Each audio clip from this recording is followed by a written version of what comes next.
Welcome back. Election commission of Pakistan نے تحریک انصاف کے خلاف ممنوعہ فارن فنڈنگ کیس کی روزانہ کی بنیاد پر سماعت کا حکم دیا تھا۔ یہ مطالبہ حزب اختلاف کی جانب سے کیا گیا تھا۔ آج اس معاملے پر الیکشن کمیٹی کی اسکروٹنی کمیٹی کا الیکشن کمیشن کی اسکروٹنی کمیٹی کی کارروائی ہوئی۔ آج پی ٹی آئی کے وکیل شاہ قابر باقاعدہ پیش ہوئے، تمام ریکارڈ اسکروٹنی کمیٹی کو جمع کرایا۔ اسکروٹنی کمیٹی دستاویزات کا کل جائزہ لے گی۔ تحریک انصاف بھی چاہتی ہے، یہ شاہ قابر نے کہا، کہ اسکروٹنی کا عمل بر وقت ہو۔ الیکشن کمیشن نے اس کیس کی سماعت اب جمعرات تک ملتوی کر دی ہے۔ تاہم اسکروٹنی کمیٹی نے پیپلز پارٹی کو ریکارڈ مہیا کرنے کے لیے 48 گھنٹے کی ڈیڈ لائن دی۔ ساتھ ہی نون لیگ کی پارٹی فنڈنگ کی تحقیقات کے لیے سوال نامے دیتے ہوئے جمعے تک کا وقت دیا۔ ان دونوں جماعتوں کے خلاف بھی اب انہی چارجز پر الیکشن کمیشن پر کارروائی ہو رہی ہے۔ پی ٹی آئی کا مطالبہ تھا کہ جیسا کہ اس کے معاملات کی روزانہ کی بنیاد پر تحقیقات ہو رہی ہے، پی پی پی اور پی ایم ایل این کے معاملات کی بھی روزانہ کی بنیاد پر تحقیقات ہو، اور اب الیکشن کمیشن آف پاکستان میں ان تینوں معاملات کی علیحدہ تحقیقات جاری ہے۔ امپورٹنٹ بات یہ ہے کہ بیچ میں ہفتے اتوار کی چھٹی ہے، اس کے بعد 5 دسمبر کو chief election commissioner of Pakistan جناب جسٹس سردار رضا خان کی مدت ملازمت پوری ہو جائے گی، جس کا مطلب یہ ہے کہ الیکشن کمیشن آف پاکستان عملاً غیر فعال ہو جائے گا، کیونکہ اس سے پہلے 2 کمشنرز بھی اپنی جو ویکنسیز ہیں خالی ہیں، اور اس طرح سے الیکشن کمیشن آف پاکستان 3 ممبران کی غیر حاضری کی وجہ سے غیر فعال ہو جائے گا، اور یہ پورا معاملہ یقیناً ایک سرد خانے کی مہر ہو جائے گا، کی نظر ہو جائے گا۔ الیکشن کمیشن کی اسکروٹنی کمیٹی تینوں سیاسی جماعتوں کے فارن فنڈز کی تحقیقات اب ڈیلی بیسس پہ کر رہی ہے۔ اب میں نے آپ کو بتایا کہ مگر یہ علیحدہ ہوں گی۔ دوسری جانب اسلام آباد ہائی کورٹ میں P T I foreign funding case کی سماعت بغیر کارروائی کے غیر معینہ مدت کے لیے ملتوی کی گئی۔ اسلام آباد ہائی کورٹ نے وقت کی کمی کے باعث کیس کی سماعت ملتوی کی۔ پی ٹی آئی نے اسلام آباد ہائی کورٹ سنگل بینچ کے فیصلے کے خلاف انٹرا کورٹ اپیل دائر کر رکھی تھی۔ پی ٹی آئی نے فارن فنڈنگ اسکروٹنی کمیٹی کی تشکیل کالعدم قرار دینے کی استدعا کر رکھی ہے۔ یقیناً اب اس پر فی الحال فوری طور پہ تو کوئی سماعت نہیں ہوگی، کیونکہ یہ معاملہ اب غیر معینہ مدت تک ملتوی ہو چکا ہے۔ پی ٹی آئی میں اس کیس کو لے کر کافی ہلچل ہے، اور یہ دیکھنے میں یہ آیا ہے کہ وزیر اعظم عمران خان، ان کی پارٹی، ان کے جو مشیران ہیں، اس سلسلے میں ان کی میٹنگز رہی ہے۔ آج اس سلسلے میں کوئی ہنگامہ خیز پریس کانفرنس بھی ہونی تھی، لیکن آج کے مخصوص واقعات کی بنا پر لگتا یہ ہے کہ یہ معاملہ فی الحال ترجیح نہیں رہا، کم از کم آج کے لیے پی ٹی آئی کے لیے۔ آج اس سلسلے میں باقاعدہ کارروائی کا آغاز ہوا، اس پر ہم مزید معلومات لیں گے۔ ہمارے ساتھ موجود ہیں جناب اکبر ایس بابر، جو کہ پاکستان تحریک انصاف کے سابقہ فاؤنڈنگ ممبر بھی ہیں، اور اس فارن فنڈنگ کیس کے سب سے بڑے کمپلیننٹ بھی ہیں، انہوں نے یہ شکایت درج کرائی تھی۔ اکبر ایس بابر صاحب، آج بالآخر یہ کارروائی شروع ہوئی، آج کی پروسیڈنگز بتائیے، کیا کچھ ہوا؟ بسم اللہ الرحمن الرحیم۔ ظاہر ہے میں آپ سے کمیٹی کے حوالے سے بہت ساری تفصیلات تو شیئر نہیں کر سکتا، کیونکہ انہوں نے ایک معاملہ ایسا بنایا ہوا ہے کہ کمیٹی کی پروسیڈنگز جو ہیں وہ آپ میڈیا سے شیئر نہ کریں، لیکن یہ ہے کہ آج کمیٹی میں میرا خیال ہے 43rd اجلاس تھا، اور پی ٹی آئی کے 8ویں تبدیلی ہے وکیل کی، جو شاہ قابر صاحب آئے، انہوں نے پھر دوبارہ یہ اپنے اس عزم کا اظہار کیا کہ ہم مکمل تعاون کریں گے اور اس عمل کو، اس میں رکاوٹ نہیں کھڑی کریں گے۔ تو ہم تو امید ہی کر سکتے ہیں کہ یہ 5 سال ہو گئے اس کیس کو، 70 ہیئرنگز ہو چکی ہیں الیکشن کمیشن آف پاکستان میں، اب تک 21 آرڈرز الیکشن کمیشن کے پاس ہو چکے ہیں کہ آپ اپنے ریکارڈ جمع کرائیں۔ آج بھی انہوں نے مزید کچھ ریکارڈ جمع کرائے، جبکہ وہ کمیٹی کی کارروائی ہو رہی ہے، یہ ان کیمرہ ہے، آفیشلی اس کو ان کیمرہ ڈکلیئر کیا گیا ہے۔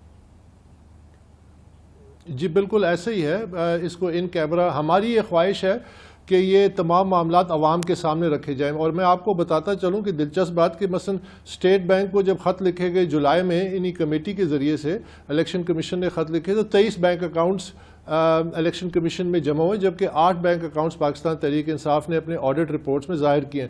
تو ہمارا مطالبہ ہے کہ یہ تمام اکاؤنٹس اور ان کی تفصیلات یہ عوام کے سامنے رکھے جائیں، یہ پبلک ریکارڈ کا حصہ، اور الیکشن کمیشن یہ فیصلے بھی دے چکا ہے۔ آپ اس بات سے حیران ہوں گے کہ ابھی تک ہم نے بھی وہ تمام ریکارڈ جو یہ پاکستان تحریک انصاف دعویٰ کرتی ہے کہ انہوں نے جمع کرائی، یہ ہم سے بھی ابھی تک شیئر نہیں کیا گیا۔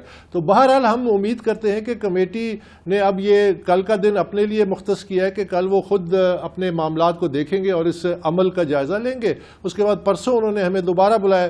ہم یہ توقع رکھتے ہیں کہ یہ کیس جو ہے, چونکہ چیف الیکشن کمشنر صاحب 5 تاریخ کو ریٹائر ہو رہے اور یہ ان کے زیر سایہ یہ کیس ہے, ان کو تمام تفصیلات معلوم ہیں اور وہ انتہائی رسپیکٹیبل چیف الیکشن کمشنر ہیں.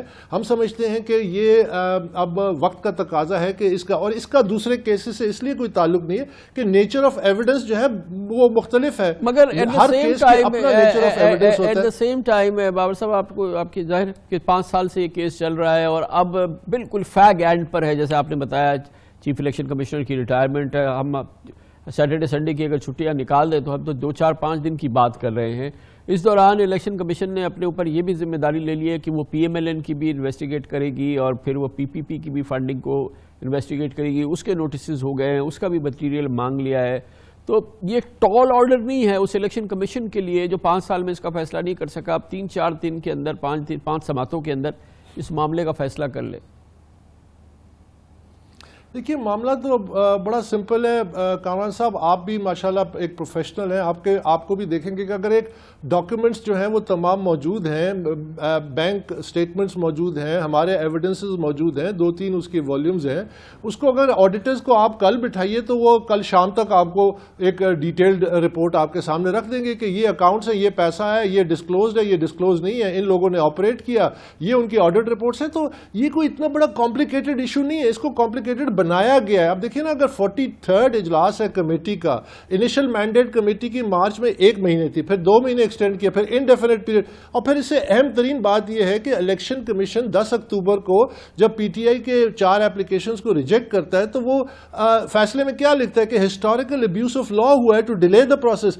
اب یہ اس حکومت اور اس سیاسی جماعت جو برسر اقتدار ہے اس کے اوپر ایک انڈائٹمنٹ ہے کہ آپ نے ہسٹوریکل ابیوز آف لا کیا ہے ٹو ڈیلے, آپ انصاف کی راہ میں رکاوٹ بنے. یہ ایویڈنسز ہیں, یہ ساری چیزیں ہیں, اس پہ کراس تو کریں گے نا. مطلب جو پی ٹی آئی کے لائر ہیں وہ اس پہ اپنی آرگومنٹس تو دیں گے, یا ان کا جو جواب ہے اس کو بھی تو کراس کریں گے آپ کے لوگ جو ہیں یا دوسرے لوگ جو کمپلیننٹ ہیں وہ اس کو بھی تو کریں گے. دیر از اے ہول پروسیس لیفٹ ابھی تو. نہیں کامران صاحب دیکھیے, جب دونوں پارٹیز نے اپنے فیکٹس رکھ دیے ہیں آڈیٹرز کے سامنے, آڈیٹرز نے تو اپنی رپورٹ بنی ہے. ہاں رپورٹ کو ضرور جب الیکشن کمیشن کے سامنے جائیں گے تو وہاں پہ آپ جب الیکشن کمیشن میں 1 یا 2 دن ہیئرنگ ہوگی, میں اپنے اس پہ بول رہا ہوں, تو اس میں وہ آپ کمیٹی کی رپورٹ کی آپ بالکل جانچ پڑتال کیجئے, اپنے جو بھی ریاکشنز ہیں وہ کمیشن کے سامنے رکھیے. اسی طرح عدالت میں فیصلے ہوتے ہیں, دونوں وکلاء اپنی اپنی رائے دیتے ہیں, لیکن رپورٹ تو آڈیٹرز نے بنانی ہے. اس کے لیے تو تمام مواد کب سے ان کے پاس موجود ہے, تو یہ کام مکمل کر کے وہ اس کے سامنے رکھیں اور وہ پھر کمیشن ڈیلیبریٹ کرے. اس میں ہمارے بھی آرگومنٹس ہوں گے, ہمیں بھی ہو سکتا ہے کوسچنز ہو, جیسا میں نے کہا ابھی تک تو ہم سے بھی پی ٹی آئی کا ریکارڈ شیئر نہیں کیا. بابا صاحب آپ خود پروفیشنل ہیں, آپ ان فائنینشیل میٹرز کو سمجھتے ہیں. آڈیٹرز کو آپ یہ نہیں کہہ سکتے کہ یہ اتنا نیشنل امپورٹنس کا معاملہ ہے, اس سے گورنمنٹ بن اور گر سکتی ہے, کہ اس کی آڈٹ آپ 2 دن میں کر دیں. نہیں 2 دن تو نہیں ہے جی, 5 سال سے یہ کیس چل رہا ہے, 42-43 اس میں ہیئرنگز ہو چکی ہیں. یہ 43rd ہیئرنگ تھی آج صرف کمیٹی کی, 1.5 سال سے یہ کمیٹی بنی ہوئی ہے. تو اس کو آپ اس طرح نہ لیجئے کہ یہ کیس آج شروع ہو رہا ہے, اس کی تو ایک بڑی طویل ہسٹری ہے. اور جب الیکشن کمیشن خود کہہ رہا ہے کہ ایک ہسٹوریکل ابیوز آف لا ہوا ہے, آپ نے قانون اور انصاف کے سامنے رکاوٹ بنے ہیں, دیکھیں یہ ایک بہت بڑی انڈائٹمنٹ ہے. میں سمجھتا ہوں عمران خان جو مغرب کی مثالیں دیتا ہے, آپ اندازہ لگائیے کہ مغرب میں ایک رولنگ پارٹی کے پرائم منسٹر اور ان کی جو حکومت ہے اس پہ ایک اس وقت کی عدالت یہ فیصلہ دے کہ آپ نے ہسٹوریکلی ابیوز کیا لا کو to delay the process of justice, تو اس کا کیا نتیجہ نکلے گا؟ وہاں تو واویلا اٹھ جائے گا. اور پھر وہ آ کے کہتے ہیں کہ my conscience is clear. Conscience تو اللہ بہتر جانتا ہے, لیکن his hands are certainly not clear, because یہ فیکٹس جو ہیں سارے کہ آپ 70 ہیئرنگز کر لیں اور آپ ڈیلینگ ٹیکٹس 7 ریٹ پٹیشنز, آپ جس دن کہتے ہیں کہ ہمیں چھپانے کے لیے کچھ نہیں ہے, اس دن اسلام آباد ہائی کورٹ میں آپ کے ریٹ پٹیشن ہے کہ جس طرح آپ نے کہا کہ اسکروٹنی کمیٹی کو کام سے روکا جائے. تو یہ ایک بڑا ڈیلیبریٹ, ایک بہت ہی سوچے سمجھے تو اس کے منصوبے کے. اب یہ ریٹائرمنٹ کا معاملہ آ گیا, اسی لیے ہم یہ پلی لے رہے ہیں کہ دیکھیے یہ معاملہ مزید کمپلیکیٹ ہو سکتا ہے, اگرچہ ہم نے اس کے لیے ایک لیگل راستہ اپنا تیار کیا ہوا ہے. انشاءاللہ خدا نہ کرے کہ یہ ایسا وقت ہے کہ ریٹائرمنٹ, لیکن اگر ہو گیا, کیونکہ اس میں کمپلیکیشن یہ ہے کہ پھر پرائم منسٹر چاہے اپوزیشن کے لیڈر سے مل کے ہی ایک نئے سی سی کو اپوائنٹ کرے, لیکن پرائم منسٹر اور پھر پورا الیکشن کمیشن ہی ظاہر ہے کہ ایگزیکٹلی نہیں. لیکن اس میں کامران صاحب امپورٹنٹ ایک امپورٹنٹ بات وہ یہ ہے کہ جب پرائم منسٹر خود ایک کیس میں ملزم ہے ان دا سینس کہ اس کی party under the chairman of Imran Khan جس پہ ایلیگیشن میں نے لگائے ہیں وہ اپنے لیے خود قاضی مقرر کرے گا لٹرلی اس کیس میں جی مگر اپوزیشن کے بغیر نہیں کر سکتے جی، جب تک اپوزیشن یہ تو اپوزیشن نے بھی فیصلہ کرنا ہے، ظاہر ہے کہ عمران خان پہ نہیں ہے. تھینک یو سو مچ اکبر اسباب صاحب ہمارے ساتھ موجود ہے.